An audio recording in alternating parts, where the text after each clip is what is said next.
Welcome to our channel. Selamat pagi para pemirsa Riak Sabda, dimanapun Anda berada. Saya harap Anda semua dalam lindungan Tuhan Yang Maha Kuasa. Berjumpa kembali dalam renungan harian edisi tanggal 21 Juni 2020, hari Minggu. Nah, hari ini Injil diambil dari Injil Matius bab 10 ayat yang ke-26 sampai 33. Di sini dalam khotbah di bukit, Yesus mau meneguhkan para muridnya.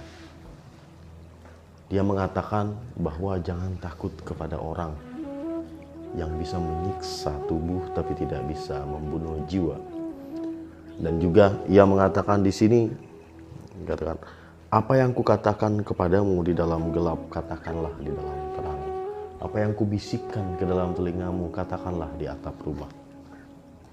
Bapak Ibu sekalian, teman-teman yang terkasih dalam Tuhan kita Yesus Kristus, memang sekarang terutama di dunia barat, bahwa agama itu sepertinya itu adalah nomor 2. Dan itu juga sampai kepada di Asia. Di Asia ini paling unik. Kalau di barat itu orang tidak beragama, tetapi perilaku mereka lebih baik daripada orang yang beragama.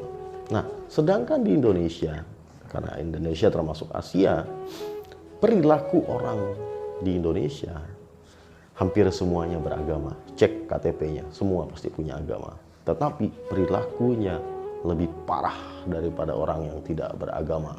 Nah, Yesus di dalam Injil itu mengatakan kepada para muridnya, barang siapa mengakui aku di depan manusia, aku juga akan mengakui di depan Bapakku di surga.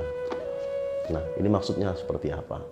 Ini maksudnya adalah seperti ini, bahwa mungkin setiap hari ada yang misa harian, berdoa, dan juga setiap minggu tidak lupa ke gereja. Tetapi itu hanya sikap saja. Tetapi apakah perbuatan-perbuatan kita itu seperti perbuatan yang mengakui Tuhan, mengakui Yesus adalah Tuhan?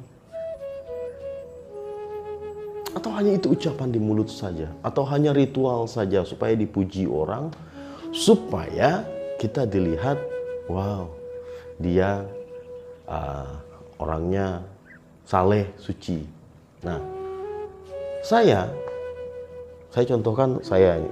Kadang-kadang kalau saya pergi kemana-mana, saya tidak pernah dipanggil frater. Apalagi kalau saya pakai baju biasa. Karena tampang saya nih, nggak ada tampang fraternya. Jadi mungkin saya tidak cocok kali ya, muka seperti ini jadi imam atau di seminari. Tapi itu fine-fine saja. Toh ini yang dikasih oleh Tuhan kepada saya. Nah, tetapi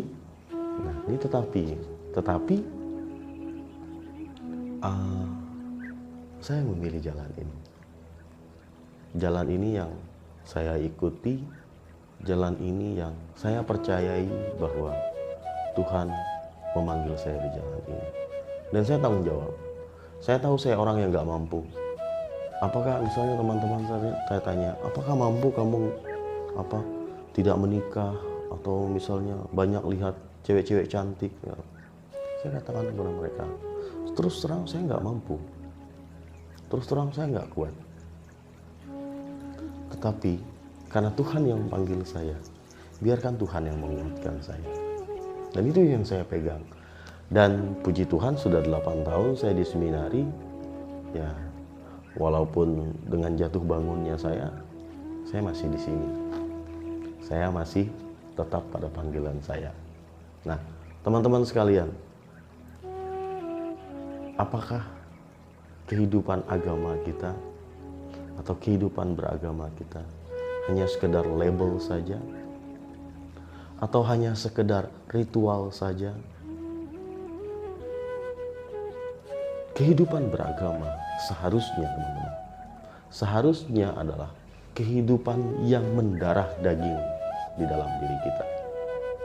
Orang bisa mengatakan bahwa muka kita ini seperti apa, atau misalnya omongan kita seperti apa, atau sikap kita seperti apa.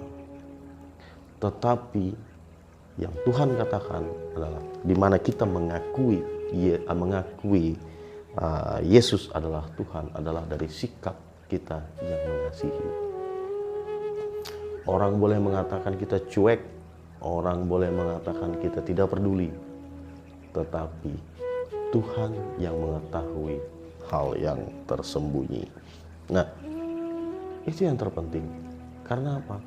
Karena kasih Allah itu bukan hanya di mulut, bukan hanya dari sikap kita berjalan, atau dari muka raut wajah kita, atau misalnya timbul dari kecerahan, tidak. Tetapi dari sikap hati dan intensi yang kita lakukan. Seperti di COVID pada saat ini, banyak orang yang memberikan bantuan, banyak orang yang melakukan pertolongan segala macam. Bagaimana niatnya? Bagaimana intensinya? Banyak yang mengambil momen, banyak yang mengambil keuntungan dari momen-momen ini, memberikan bantuan supaya dia terkenal. Salah? Ya tidak, untuk dunia. Tapi bagaimana untuk Allah? Allah mengetahui yang tersembunyi. Allah mengetahui isi hati kita. Allah mengetahui hal yang terdalam di dalam lubuk hati kita. Itu yang Dia tahu. Tetapi yang di luar-luar orang lain tahu. Kita begini begitu, begini begitu. Tetapi hal yang terdalam yang ada di dalam lubuk hati kita, niat yang terdalam dari lubuk hati kita, hanya Allah yang tahu. Mari teman-teman sekalian, pada hari Minggu ini kita memurnikan niat kita. Apapun yang kita lakukan, apapun yang kita kerjakan, kita tujukan semuanya kepada Tuhan. Karena Dialah sumber tujuan kita. Dengan kita memurnikan niat itu, kita mengakui bahwa kita bertuhan. Dan agama adalah jalan untuk mendarah dagingkan kasih itu di dalam diri kita. Jangan sampai kita kalah dengan orang yang tidak beragama dalam hal kasih. Itu yang Tuhan Yesus katakan, kalau kamu mengasihi orang yang mengasihi kamu, apa bedanya kamu dengan mereka? Karena mereka juga melakukan hal yang sama. Oleh sebab itu kita bangga sebagai orang Katolik, karena sikap mengasihi kita adalah sikap yang tulus, yang datang dari lubuk hati kita. Semoga Tuhan selalu menguatkan kita di jalan panggilan kita, dan kita perbuatan-perbuatan kasih yang kita lakukan berbuah kepada Allah yang menjadi sumber kasih itu sendiri. Amin. Jika kamu suka video ini, like dan share kepada teman-teman seiman. Jika kamu ingin mendapatkan update-update terus, tekan subscribe dan hidupkan tombol lonceng. Terima kasih, Tuhan memberkati kita selalu.